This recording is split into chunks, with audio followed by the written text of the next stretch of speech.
We have weather. My impression is the county did a good job when plowing was called for. I think when there's a slick sheen of ice, that's just something that it's, virtually impossible to fix. We've had a couple of days over the weekend where it's just hovering right at freezing and with rain coming down, and I think the roads have been well salted. I know that there's a big problem today with sidewalks and people's pedestrian access, and I think that's we're really ramping up the effort to deal with removing snow from sidewalks, but removing quarter-inch sheen of ice, which can be very hazardous. It's virtually impossible to guarantee, but it certainly puts people at risk, and I encourage everybody to be very, very cautious and take baby steps and be aware of where you're walking. We don't want to have trips and falls, and those are particularly worrisome for elderly people. We had on Friday, we had the first meeting of our special committee on liquor control. OLO has outlined a number of options. I'm optimistic that over the course of the next several months we will achieve a consensus on options that we can then take to state legislature to ask for some changes. But my guess would be that we will, that Montgomery County will not get out of the liquor sales business entirely. Most of the conversation appeared to focus on what OLO identified as option 4, which is that Montgomery County might get out of the business of meeting people's requests for special order. And I think we're going to want to explore that option. It's too early to say that that will be the consensus option. We had a really good conversation, and questions were raised about, is there market demand for more liquor stores, which would also generate more revenue, and I think there's a sense that that's probably a good idea. Every element of the liquor distribution business has an organized sector that is interested in it, and here represented Friday were the beer and wine store owners, and they want to preserve their share of the market, and they see the liquor control department as kind of threatening to their livelihood. And obviously the distributors have their own lobby in Annapolis, and the warehousemen, virtually every sector of the distribution chain is represented. So it'll be a very interesting process to see if we can achieve a consensus here, and then if we take it to the state legislature, what will be the fate of that will be an interesting thing to watch. But I do, even George Griffin, the director of liquor control, agreed that we can do a better job of this than we are doing today. And so I think the appointment of this committee was very timely. Hans Reamer set a very good tone. He did a good job chairing the meeting. Councilmember Elrich participated and offered a lot of good suggestions and ideas. So I think we're working well together towards a consensus, but it's going to take a little while. This week, I predict we will pass the pet store bill and the e-cigarette bill. These are both important steps by the county council to make sure that we have a county that is healthy and safe. And on e-cigarettes, I think FDA is moving very slowly, and I think it's appropriate that state and local governments act to protect public safety.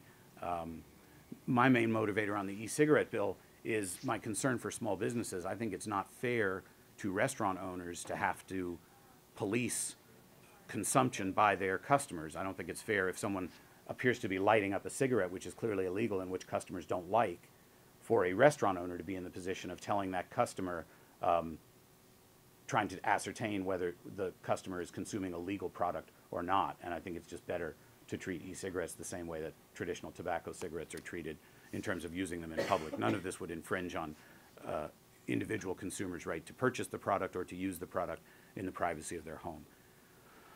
As far as the pet store bill, as I've said before, I think it's probably the most popular measure I've personally ever introduced. Overwhelming supportive response from people, and I think when you're looking at mass production of animals, it's almost impossible to avoid some inhumane treatment. So even though some assertions were made that some of the puppy mills are safe and are inspected regularly, I just think it comes with the territory that where you're mass producing animals for sale, there's going to be pressure to produce more, and that's going to mitigate against the safety and welfare of the animals themselves. And I feel really good about this bill, and I think we're headed in the right direction, and I think it's going to pass tomorrow. So I will yield for any questions that you guys have. Thanks for making it out in the bad weather. Always a pleasure to see you. Can you talk about the Wheaton project, elaborate and Recreation Center. I know that there's a big gap between what the placeholder funding was and what the initial estimated cost is. How are we going to make those? Right. So we discussed that in committee last week. I regret that I think premature information was released from the executive branch. I mean, they should review the project and come to us with a proposal that makes sense. The idea of combining the rec center and the library was David Dice's idea in the first place. And so it's a little frustrating for council members to be in a position of being told that this concept, which came from the executive branch, we can't afford. But to be fair to them, they say they're going to come up with a proposal in April. It's just that, you know, word has leaked out that it may need to be substantially scaled back. I think it would have been beneficial to have a somewhat tighter rein on the work that they were doing, so that we didn't have to respond to concerns from the community that we're not in a position to answer yet. They're still working through what they're going to propose. So we don't know yet what the Department of General Services is going to propose. It's in their hands. We've made a commitment to the community. There's a need for a new library. The library is very badly outmoded and obsolete, and the youth center is in terrible condition. I mean, people are taking meetings and, you know, playing basketball and pursuing activities in a you know, facility that's just embarrassing. I mean, it's, you know, falling down around the participants. So we need those new facilities, and we'll bring them in a cost-effective way, but we've made a commitment to the community to do them. Is it possible that it's not to go forward as proposed as far as the combo? That it might not. I don't know yet. I don't know yet. Mr. Dice told the committee last week that he will let us know in April what he's proposing. So, you know, so I think that the controversy is a little premature until we know what they're actually proposing. We just don't know yet. Other questions? As it stands right now with liquor control, if you had your way, is there an option that really appeals to you? What's your personal take so far? I'm personally liking option 4. Most of the complaints that I hear have to do with special orders. And if individuals can go purchase special orders on the private market, I think that might address the bulk of the complaints that we're getting.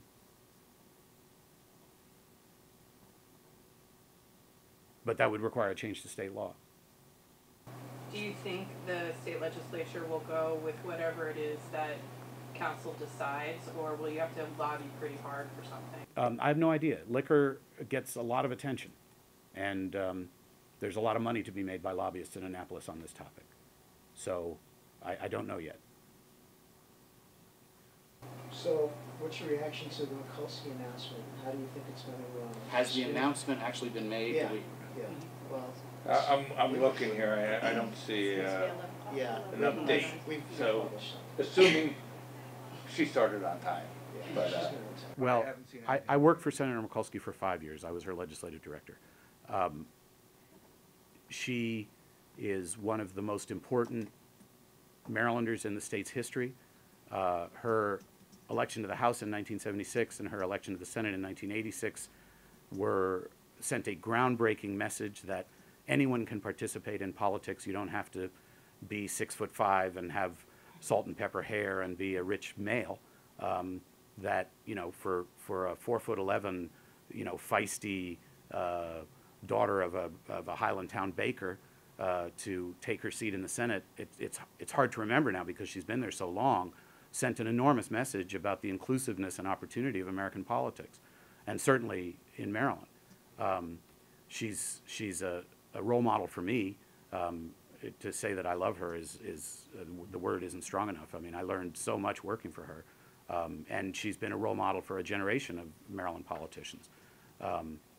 So regardless of what her announcement is, which we haven't heard yet, the role that she's played in our state's history and in the history of the Senate is profound. I think it's difficult to characterize because it's so significant.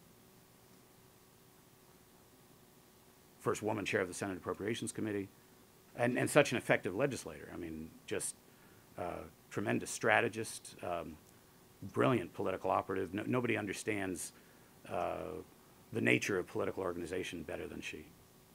Her popularity is well deserved. What years were you LD with her? I was on her staff from 1990 to 1995, And the last 2 of those years, 1994 and 1995, I was her legislative director. I was a legislative assistant for 3 years prior to that.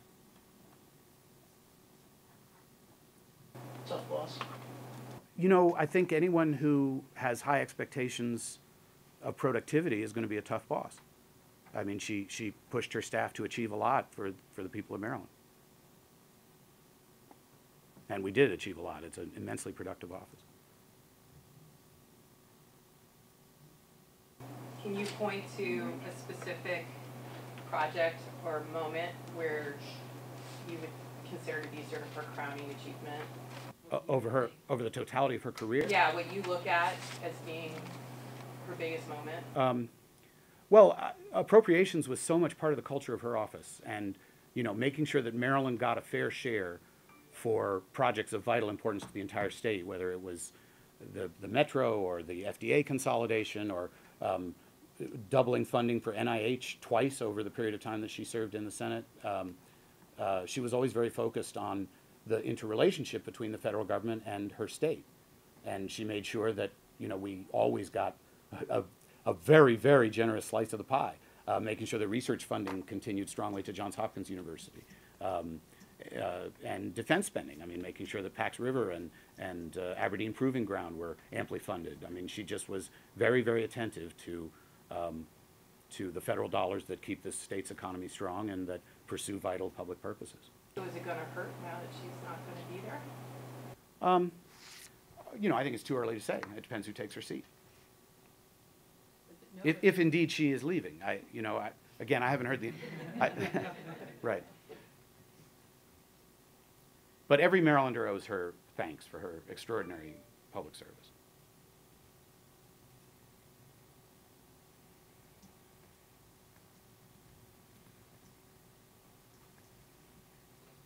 Anything else?